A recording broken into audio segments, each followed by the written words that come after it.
Hello, everyone. Welcome to episode 4 of Canadian Boxing Hub. This week we have some pro cards in Canada, so excited to get into them. Please like, share, and subscribe this video to my channel. If you can, it will help get me off the ground here so we can keep talking boxing. Let's get into the week's action. So February 27th, at Montreal Casino, we have Kim Clavel versus Annabelle Ortiz. These are the number 2 and number 6 ranked minimum weights in the division. They're going for some minor IBF, WBC, I think some international and intercontinental belts for this one, so it should be a really good match. Kim is the local fighter from Montreal. Should be some good energy in the venue. Ortiz is coming in from Mexico, and you'll kind of see that theme throughout both cards this week, that it's really kind of Canadian and Mexican representation, which should create a good atmosphere. Also on that card, we do have, I think worth noting, Victor Tremblay, who is a super feather. He's 1-0 so far with one knockout. Looks like he could be a really exciting prospect, one to watch. Looks like he might have something a little bit different about him, another level maybe. So will be exciting to watch his progression. That one, I think he's against a debutante, so hard to say what it'll show, but hopefully it's a decent matchup so we can see something from him. Those are kind of the two fights I really wanted to highlight on that card. Really interesting, just to see, that matchup of Kim Clavel and Annabelle Ortiz.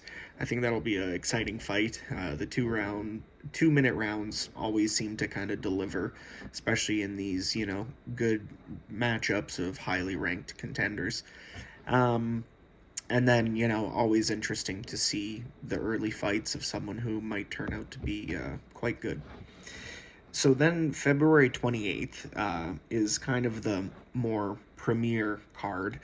This one's going to be available to watch on DAZN, which is really exciting to see that Yvon Michel, along with his promotion, is now getting some co-promoting from Eddie Hearn and Matchroom. Good to see that money come for these cards. Good to see that matchmaking come for these cards. Good to see DAZN come with Eddie Hearn. So this one is featuring Eduardo Hernandez and Rene Giron in the main event. Probably butchering these guys' names. Apologies for that. This is really going to be a good fight. This is 12 rounds, super feather. 36-2 versus 20-4, both, world-ranked guys. 12-round fight, super featherweights. Those weight classes always deliver exciting fights in these 12-rounders, so I'm looking forward to that one. Those are both Mexican fighters, again, highlighting on the card that theme. In the co-main, maybe I'll leave the co-main to last, because that's what's, for me, the most interesting fact about all these cards this weekend is honestly the prominence of Barriere and what might be Canada's truest heavyweight hope. So we'll leave that to the last one here. The middleweight division, we have 10-0 Derek Pomerlau. He's going to be in an 8-round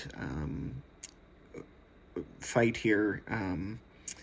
Looking forward again to just kind of seeing the display for him. They're bringing him along. I expect him to come through this fight. Hopefully it's a good test. Will be interesting to see his development. Could be a good charge in the middleweight division. So yeah, let's focus on wrapping with Barriere versus Ubaldo Ilagor. This is a 10-round heavyweight fight. Obviously everybody loves the heavyweights. It's been a while since we've had a Canadian kind of world class, It's early on. He's 11-0.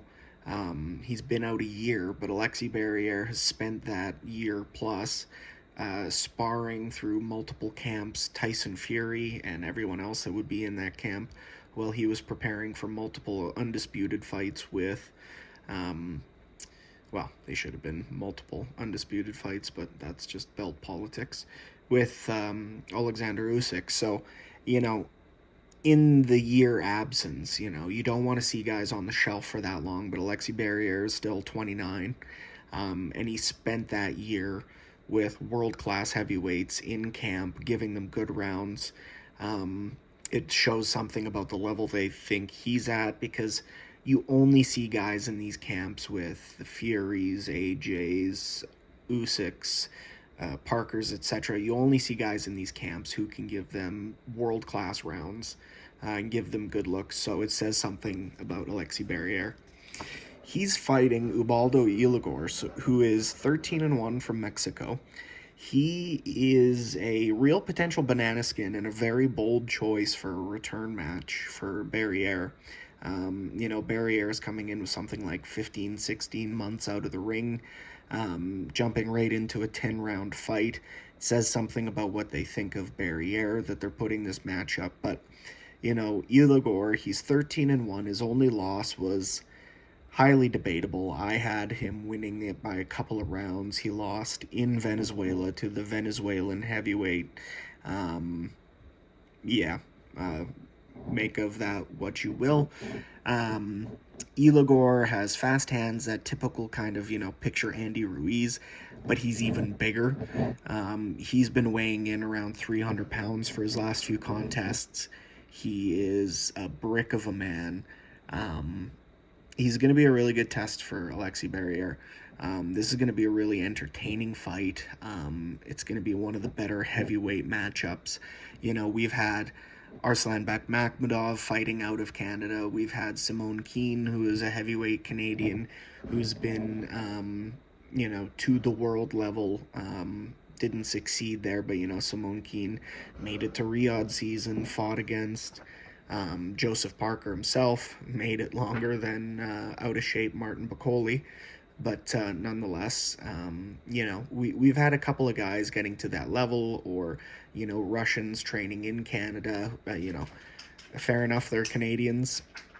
But we haven't had a lot of guys who have developed through our amateur system, gone pro, and had a great deal of success. So it will be very interesting to see what Alexis Barriere can offer. And I think if he gets through Ilagor here, I would love to see him fight Makhmudov for kind of that supremacy of, the best heavyweight training and fighting out of Canada. I think Makhmudov has, lost at the world level now to Vianello. He's lost, of course, the first time to Caballel, which is now aging better and better, because Caballel, took out Gilles Zhang in about the same manner he did to Makhmudov. It presents an interesting option. I'm openly biased here. I hope Barriere comes through. I hope he does it in style. If he can show us some increased punching power working with Sugar Hill Stewart and the Kronk guys in the Tyson camp, we might have something very exciting on our hands. So that kind of does it for the card, and I'll wrap up here. But I will be back this week. I'll be keeping an eye on weigh-ins. It's always interesting, of course, with heavyweights. Barriere's been out a while. He's only 29, which is so young for a heavyweight. Have we seen an increase in mass since his last fight? He's typically been around, 225 to 230. Coming up in his career, I could see him coming in heavier, about 240 now. It'll be interesting to see what happens there in the weigh-in. Will Ilagor come in at a, career lightest, showing that he's had a good camp? Will be lots to dissect. So we'll keep an eye on everything, and we'll have a recap after the week of fights. But thanks for joining. Please share and subscribe, and I'll see you next time.